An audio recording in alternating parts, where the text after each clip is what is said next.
pemirsa, kembali lagi di liputan pagi hari ini bersama saya, Ashilvi Deborah, yang akan menemani kalian untuk melihat rata-rata pendapatan per individu di Arab Saudi sebagai negara yang maju.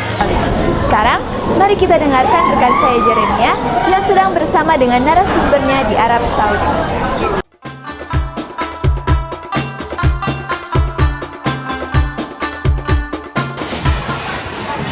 Selamat pagi pemirsa, kembali lagi bersama kami, saya Iman Fajo dan liputan.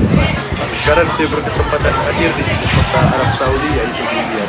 Sekarang saya akan berkesempatan untuk mewawancarai salah satu warga negara Indonesia yang telah lama tinggal di Arab Saudi. Assalamualaikum. Waalaikumsalam.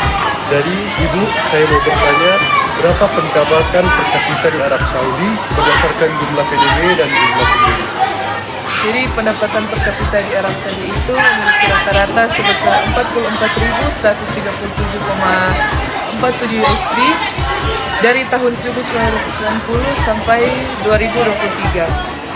Ini pernah mencapai titik tertinggi yaitu pada 2022 dengan PDB sebesar 50.683,03 USD.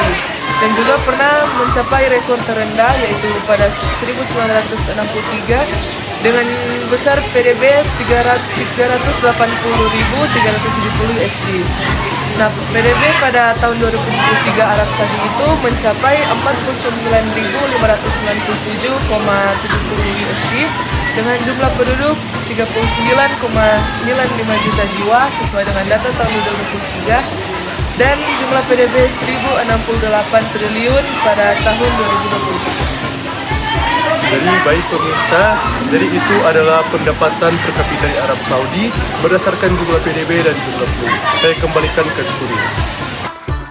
Halo pemirsa, kembali lagi bersama kami dan pada saat ini saya masih berada dalam Riyadh. Sekarang saya akan mewawancarai salah satu warga negara Indonesia yang bekerja di Arab Saudi.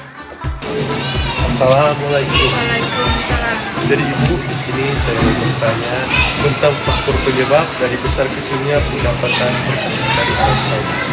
Jadi faktor yang menyebabkan besar kecilnya pendapatan per kapita di Arab Saudi dipengaruhi oleh beberapa hal. Salah satunya yaitu sumber daya alam.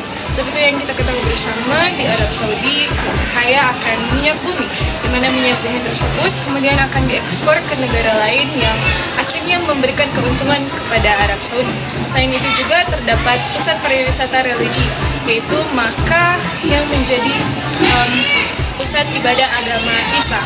Selain itu juga ada pusat pariwisata kebudayaan, di mana terdapat Kairo dengan piramidanya yang begitu indah, dan juga terdapat pusat pariwisata sumber daya alam, yaitu ada Gurun Sahara yang ada di Arab. Nah, itu semua menarik perhatian wisatawan dari luar negeri sehingga dapat mengakibatkan pendapatan yang meningkat di Arab Saudi.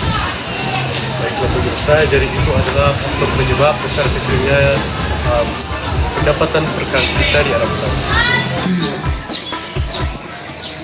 Pada beberapa hari yang lalu, saya dan rekan Crystal Dilan datang berkunjung di beberapa pedesaan seperti Jasan dan Ashir. Arab Saudi yang dikenal sebagai negara yang kaya juga terdapat wilayah yang masih tertinggal. Berdasarkan wawancara yang saya lakukan, beberapa masyarakat di sana menghadapi keterbatasan infrastruktur dan fasilitas, pendidikan, dan sehingga akses terhadap peluang pekerjaan yang sulit untuk didapatkan.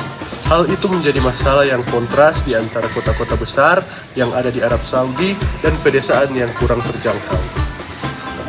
Pemirsa, saat ini saya bertemu dengan salah satu warga Arab yang memiliki darah Indonesia. Nah, dia tinggal di Jasan. Selamat sore Pak, saya izin bertanya, apakah mayoritas pekerjaan di desa ini? Di sini masyarakat itu masih sangat bergantung kepada pertanian.